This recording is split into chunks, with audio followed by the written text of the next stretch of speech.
Hey guys, it's Misty with Autumnist Boutique. I wanted to get a chance. I haven't had a chance yet, but I wanted to kind of come on here and tell you why I haven't posted for the last several days, and kind of give you an update on what's happening. So last Thursday. Well, let me back it up before that. So I was out of town last week. While I was out of town, my husband had to go get some blood work done by the primary doctor to make sure the antibiotics that he was on were working and he was getting better. While he was there, I told him he needed to get a sputum culture to make sure that, he didn't have any infections or anything, additional infections. So I told him to get the container while he was at the lab so that he could get that and turn it in for the the specialist that was asking for it. Because he had pneumonia. So him and my daughter, I swear both of them are ADHD. So they got the container, they got the culture, back to that same lab. It wasn't actually supposed to go there. It was supposed to go somewhere else. But they took it and processed it, and then sent the results back to the specialist. And on Thursday of last week, we got a phone call from the physician's assistant at that doctor's office. And they're like, so we got your culture, which, side note, did not know they turned back in. I thought, they were just got the container, and I hadn't thought about it since then. And I said, okay, great. And back in my mind, I'm thinking they're calling me to tell me that everything's okay, because that's how life works. So, sorry. Back to what she said. So I missed her call the first time because I did not have her saved in my contacts list, and my do not disturb was on, and my phone, I have Verizon, and it's named as a high risk call. I guess doctor's office, they make lots of calls. So it didn't go through to my phone, but I saw it and I was like looking at the number thinking, that number looks really familiar. Why does the number look familiar? And I looked it up. She did leave a voicemail. So I have a visual voicemail thing. So I read it and saw that it was from the doctor's office. I was like, oh crap. So I saved the number in my phone so that I would have it. And then I called them back. I didn't get her right away, but she contacted me again within, 30, 45 minutes, something like that. And she's like, so we got the culture. And I'm like, yeah. She's like, so it was positive for such and such bacteria. And I can't even remember what it was called. And I was like, okay. She's like, so this is a bacterial infection in the lungs. That is also antibiotic resistant. And I'm like, awesome. So if you don't know anything about medicine, antibiotic resistance means that it is almost impossible to get rid of. It's like MRSA that you get in the hospital that they have to have on the highest level of antibiotic because you just can't get rid of it. So this was like that. You also know that those types of antibiotics can only be given in the hospital because they have to be done through an IV. So she was like, so you need to go to the hospital, and you need to go, you will call and tell them you're coming, and they will, go on and admit you and do the things. And I'm like, okay. So we go. I asked her before we left because the biggest problem, because my husband was just in the hospital 3 weeks ago, right? The biggest problem was we went to the ER like we were told, and then they transferred us an hour away to another hospital to see a specialist that he never saw the entire time he was there. And we went through not one but 2 separate ER visits and had a horrible experience. So my husband this whole time, I'd already been asking him, did he need to go to the hospital? Because he looked terrible. He wasn't able, he was in bed for 2 days straight. And he kept saying, no. What it was he did not want me to cancel my trip to take him to the hospital. So I was like, well, now it's not your job. Now it's not your choice. You have to go. So we went to the hospital. They were really great. It was our local hospital. She told me on the phone that it should not be an issue and that they should be able to treat him there without transferring him. And I said, okay, great.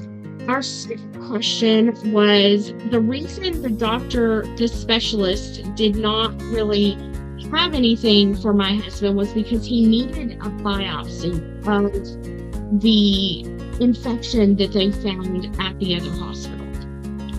Is our insurance is crazy. We have TRS, which is Texas Teachers Insurance, and it's awful. It doesn't really cover much, and you have to pay these really high fees to do outpatient stuff, and the hospital makes you pay a portion of that ahead of time before you ever do a procedure. We wanted him to do a CT of his chest. It was actually $100 cheaper to do it without insurance. And I'm like, how is that even possible that it is legit cheaper to do it if I tell you I have no insurance than it is to file it on my insurance and I have to pay $150 more?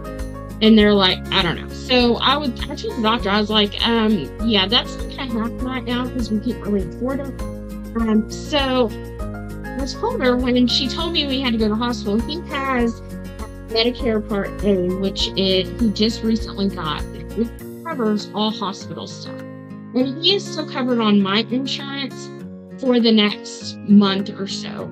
And the reason for that is because it's actually cheaper for him to be on Medicare than it is for him to be carried on my insurance. Because I'm having to pay for just me and him about $700 per check, and I get 2 checks a month. So I'm paying $1,400 for insurance for me and him. If it were just me, it would be like $100 per check. I'm not even joking. It is so much lower. And my daughter is not carried on my insurance either because she's 21. She has her own insurance through her job. She's also able to go to the campus clinic because she is a student at the college, and they will treat her there as well. So she has options and we have options. So we haven't got approved for Medicare Part B, which is the health insurance part of Medicare, because we did not apply for that all at the same time. So now we're in the process. We applied for Part A, and then about 2 months later, we went in and applied for him to get his retirement and Part B. So they're seeing that as like fraudulent. In order for him to get it, he's going to have to go in person to a Social Security office and do all the things there. Well, that's a little difficult since he is currently in the hospital again. So, what I may do, because he's probably going to be in there till the end of the week at least, is see if maybe they'll let me do a Zoom call where we, show his ID and all the things, and see if we can do a workaround since he's in the hospital. If he really needs this, we need to be able to get this for him. So I'm going to see what I can do. Anyways, to the story. So I told her, well, while he's there, why don't you go on and do the biopsy? Because he's going to be in the hospital for, a little while because they have to use these IV antibiotics and probably a course of, maybe 7 to 10 days of them. So I was like, while we're there, he can be his doctor and he can do the procedure while we're there. And she's like, oh, yeah, just tell them, when they get there, and they can bring him in as a consultant. And I'm like, okay, great. So we go to the ER. While we're there, they lock down the ER, and I'm in the waiting room with his brother and his sister who would come to visit him in the hospital and lock down the ER. I was in the waiting room. So when they lock it down, they won't let anybody back. And if you leave the ER, you can't get back in. And the only people they'll allow people are people that, one, are already there, and two, are patients. So even if you come with a spouse, if the ER is locked down, then you can't go back there. So that was about 2.5 hours worth, maybe 3 hours that they locked it down, and I was basically stuck in the waiting room. So while that was happening, they started him on IV antibiotics. In order for him to be admitted, though, they basically had to run a bunch of tests.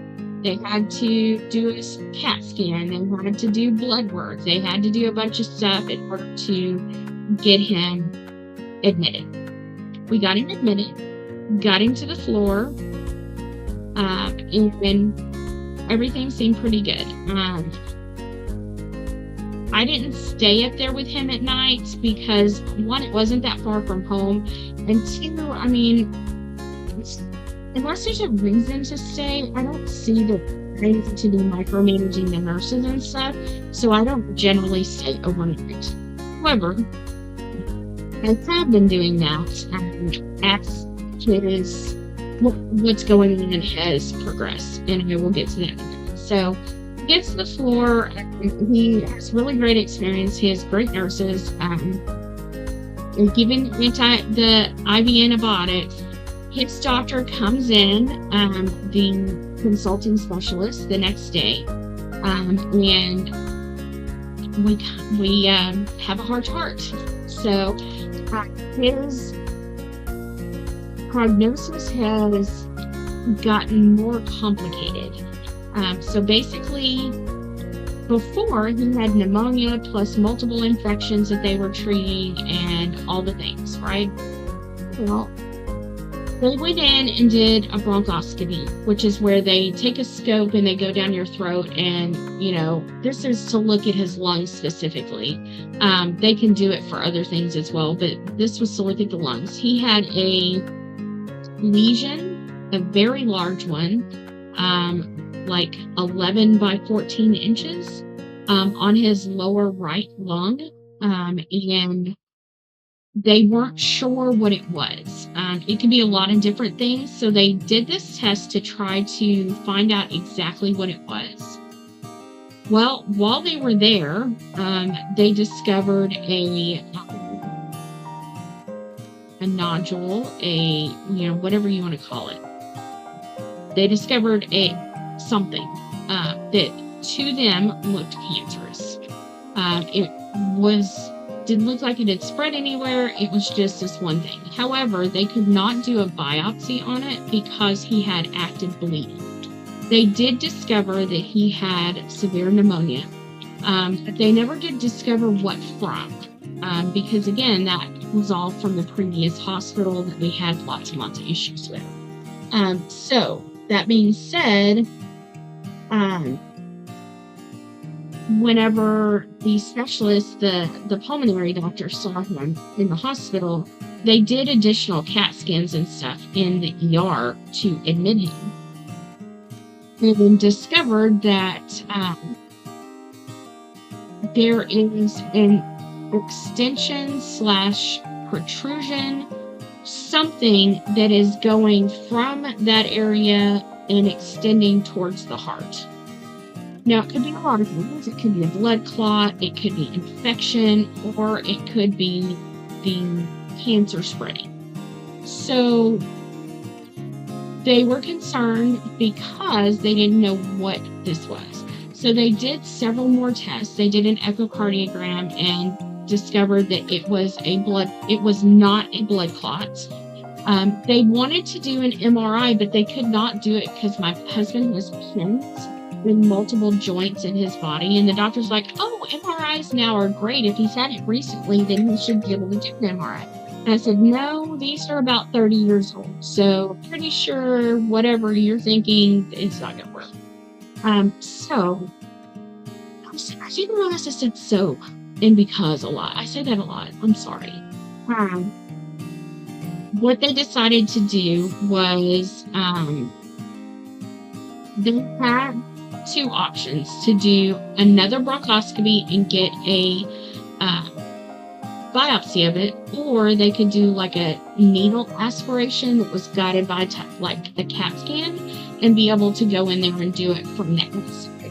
The concern was he was still very sick. He has this bacterial infection. If they did a bronchoscopy, they had to do full sedation, which is concerning since he's got lung problems. The other concern was if they do the aspiration was that they could hit the lesion, they could hit the tumor, they could puncture the heart. So there was a lot of complications that could happen on either option. And because it was extending to the heart and it was in a dangerous area, I think he said it was by the atrium. It's been a few years since I did anatomy and physiology, so I don't remember exactly where that is, but I'm assuming that's like the bottom part of the heart. Because it's so close to the heart, they were concerned that there could be a lot more complications, and because they were a small regional hospital, they did not have the capability to deal with those complications.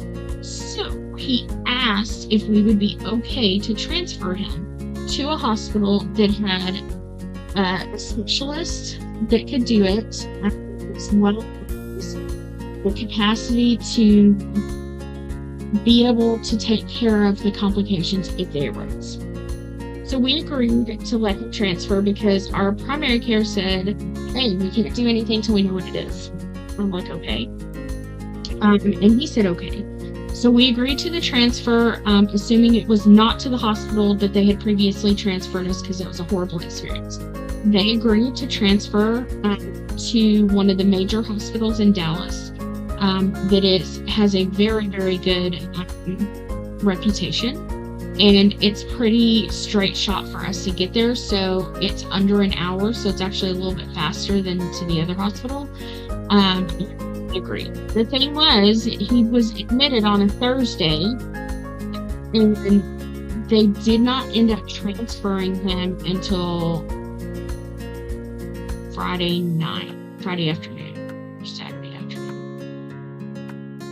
Saturday afternoon. So they had to get confirmation that he could be transferred, so they had to accept him, and then they had to have a room for him.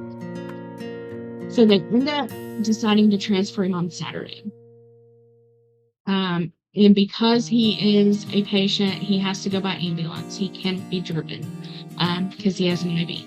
Well, all during the day Saturday, he had, I thought it was tachycardia, but one of the others said it was AFib. Basically, his heart would all of a sudden start racing.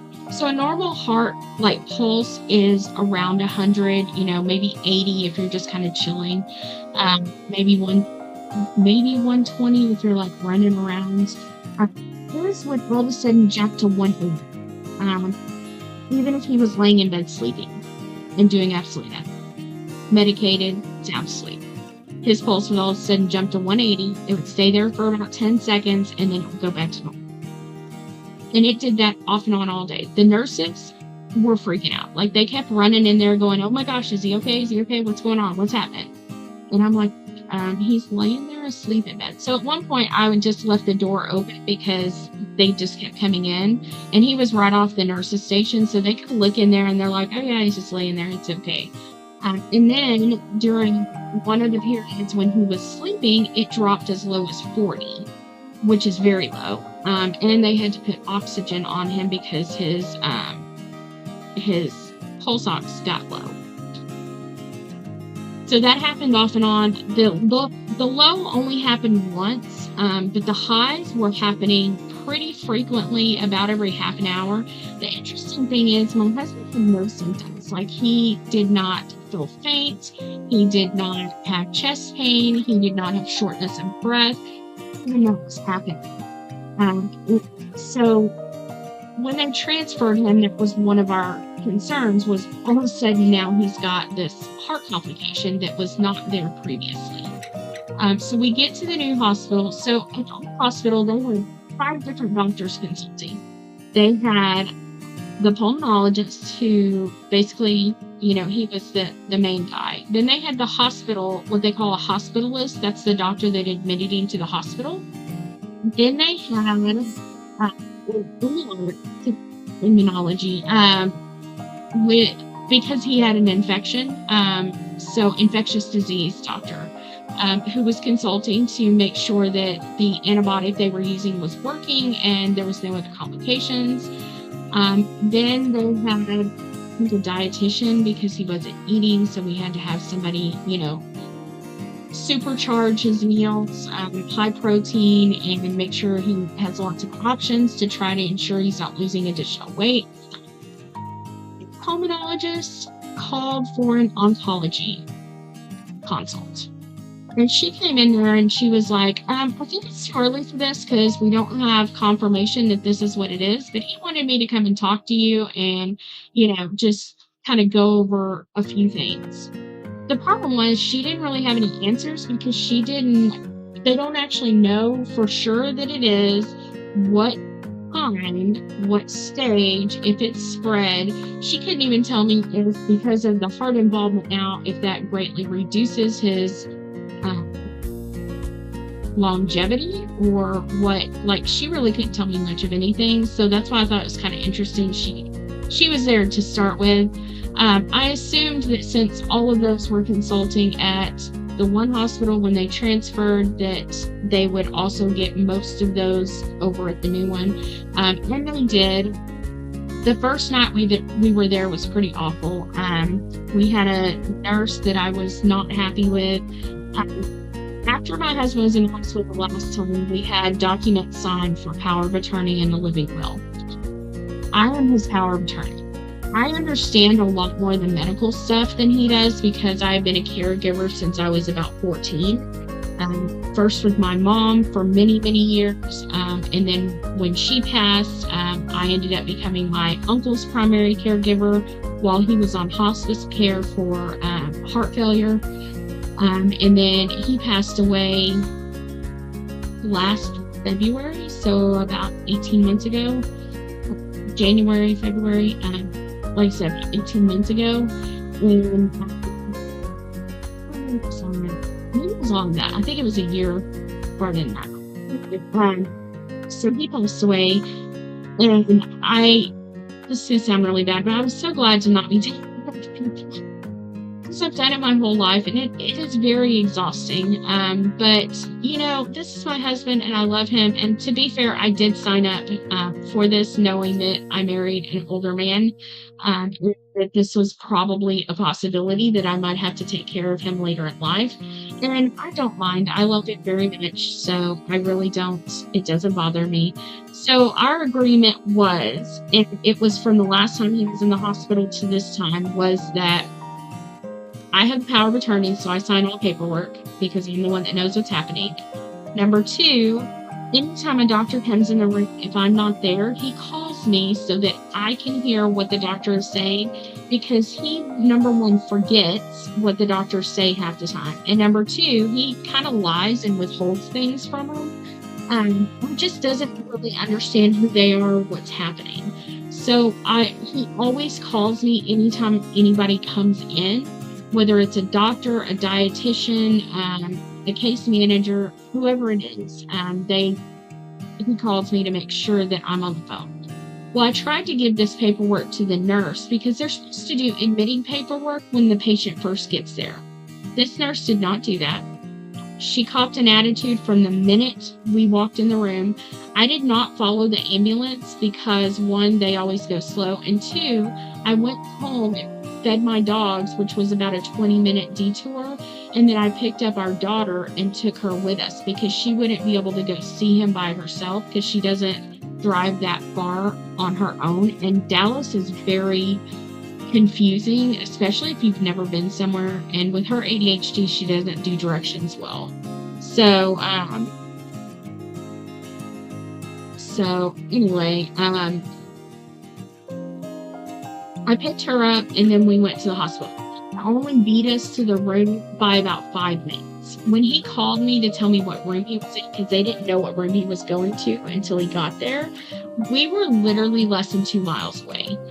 So he only got there about 5 minutes before we did, even with like a 20-minute detour. So we got there as the nurse was coming in to check him. Like, they were changing shift and stuff, so they were just getting there. But basically, she copped an attitude. I tried to give her the power of attorney, And she's like, "What's that for? And what? And who are you?" And I'm like, "Dude, I'm his wife. I'm the one with all the answers." And she looked at him, and he's like, "Yeah, she talked to her." And I tried to give her the paperwork, and she laid it down and goes, "That's not mine." And I'm like, "Okay." She completely ignored it. And I told her about him calling when any doctors came in or anything, so that if that happened overnight, that, she would know that he was going to call me. And she's like, "Why is he going to do that?" And I'm like, "Dude, I didn't think I had to explain myself to her, first of all. You know me, I don't put up with the crap. Right? It was just, she was horrible the whole night. Me and my daughter stayed there me and Reese stayed till, gosh, 11 o'clock. They transferred him about, like, right at shift change. So right around 7 is when he got there. They left our hospital around 5:30, something like that. And it's about an hour away. So, like I said, they took a while. It was actually probably longer drive than that for him. But he got that shift change. We waited to make sure his meds were accurate. We waited to talk to the admitting doctor to make sure he was going to get all of his meds the way he was supposed to, which was a whole nother issue that I will save for another one, because this one's probably going to be long. But some issues. So we wanted to make sure that all the meds were on there, and we wanted to do all the admitting stuff before we left, because I wasn't going to be back till the next morning. So I wanted to make sure everything got done. The nurse intentionally waited until we left and waited till 1 in the morning to do the admitting paperwork, intentionally, while we weren't there. So I couldn't give her the paperwork. I couldn't go over all of the questions to ensure that he was going to get his regular meds. I couldn't go over any of the admitting stuff that they're supposed to do when they admit somebody. And it just pissed me off that she waited till we left to do anything. And then he told me she was horrible all night. As soon as we left, they turned the bed alarm on, so he couldn't get out of bed. He couldn't get up to go to the bathroom by himself because the alarm would go off. And every time the alarm went off, they would tell him that they didn't have somebody that could come and help him. And I'm like, well, you shouldn't have had it on to start with. He is not a fall risk. He is 100% able to get up and walk around, especially since the bathroom is literally 2 steps from his bed. And she's like, "Oh, well, we have to do that." And I'm like, no, you don't.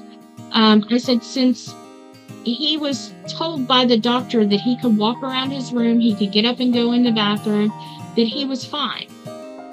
So I had to sign a paper when I got back saying that I understood that if he fell, it was basically his own fault, that they weren't liable for it. And I was like, fine, I'll sign it. I said, but you better not turn that alarm. The bed alarm should not ever come on again. So for the most part, he has been fine. When I was there last night, I stayed overnight last night. And I made sure the charge nurse gave him a different nurse. I would not allow that nurse to be on there again, because she wouldn't give him pain medicine. She wouldn't come when he called. So it was an ongoing issue the entire night. So he did have a really great nurse during the day, and he had a really great nurse that night. And the same really great nurse during the day today. Even though he had a really bad day, he had a lot of pain. They took him off of the pain medicine he was on from the other hospital, because they're like, that's not a headache medicine. You need to take this, this, and this, which, by the way, he tried all the things that were prescribed and none of them helped. He got medicine about every 3 hours all the way up until noon today before it finally kicked in. And I think it was a combination of nausea medicine plus the high-level pain medicine that finally was able to allow him to sleep enough to wake up and not have a splitting headache. So thank goodness we finally got rid of that. Come to find out, the admitting doctor had been holding his maintenance migraine medicine. We had been trying to give him one that his primary care doctor had taken him off of because it quit working. They kept trying to give him that, and I wouldn't let them give it to him because it wasn't working and it wasn't what he was supposed to be on. They're like, oh, well, he has tremors, so we were trying to rule that out. I was like, no. So they finally approved it today at around noon. So hopefully he can get a day or two into the medicine and it will help ease his headaches and it won't be so. Today, like I said, was a very bad day. He did heart issues where his heart was going up again overnight. It was low to the point where they put a bit of oxygen on him because his pulse ox was low. I'm glad nobody came today because he was in a mood all day. Afternoon though, he was good. Part of it was they thought they were going to do the procedure today, but so they were not allowing him to eat and drink. They did not do that because they weren't able to get him on the schedule. They said it would be Wednesday before they could. So once the doctor left, he said he could eat. So he was much happier. He was really mad that he couldn't drink anything.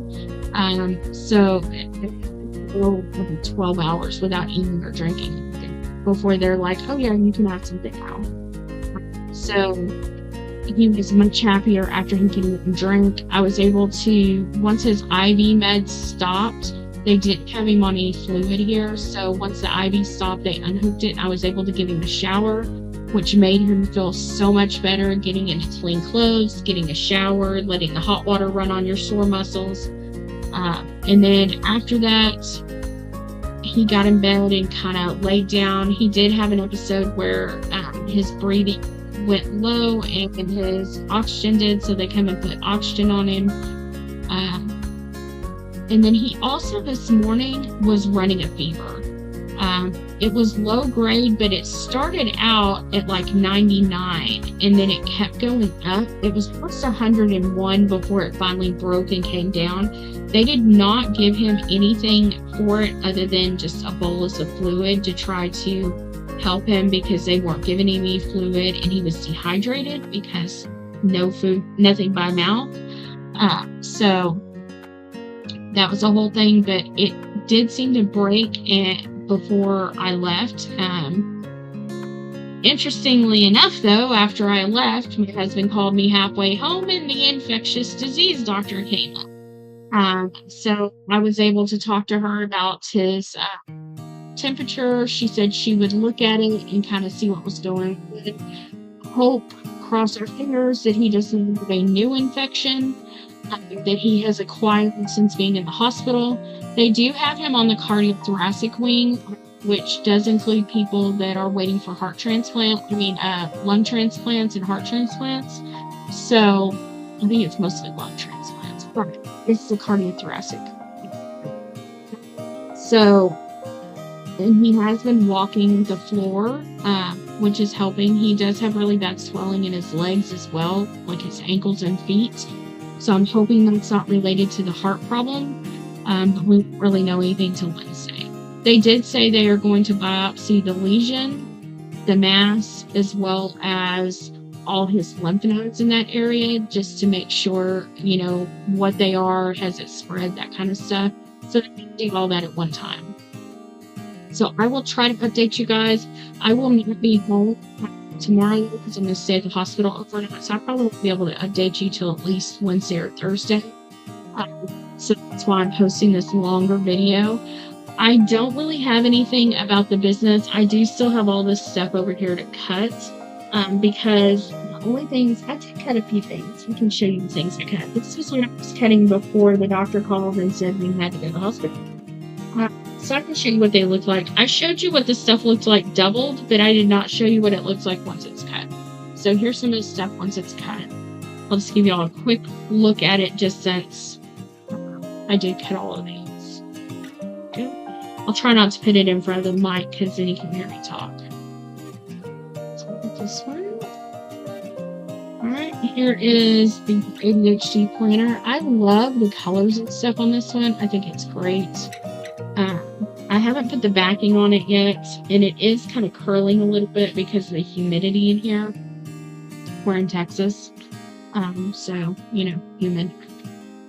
This is the study planner. So there's study planner.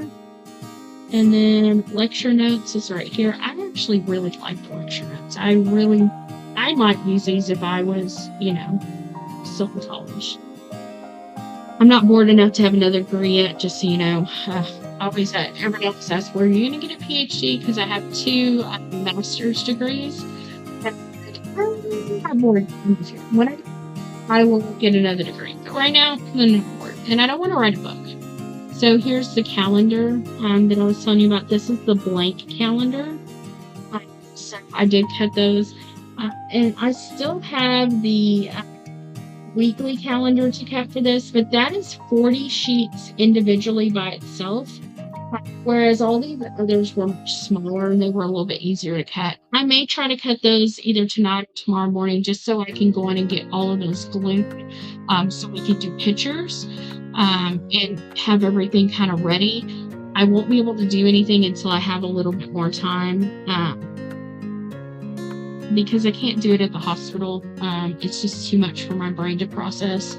And I'm having to keep updated the family and, all the things. So right now it's a little bit too much mentally, but whether anybody listens to this or not, I hope somebody, maybe finds some comfort, or maybe they're in the same boat as we are, or they've been there before. If that's your case, I feel you and I understand, and, we're right there with you. All right, I'm going to let you go. I'm exhausted. I didn't agreement to sleep last night. About every 2 hours he was up, and then at 5, I was just like, screw it, I'm going to get up. So I've been up since about 5. It's about 8 p.m. Central Time right now. So I'm going to edit this video and post it, which I don't really do much to it, to be honest. I just add some music in the background so it's not so noisy. One of these days I'll get a little bit better at, snipping everything together, or maybe do a live and then I don't have to do any of that. But I will let you guys go. Please comment. Let me know if you are in the same situation or have been, and I will update you guys as soon as I have an update. Thanks for watching. See y'all later.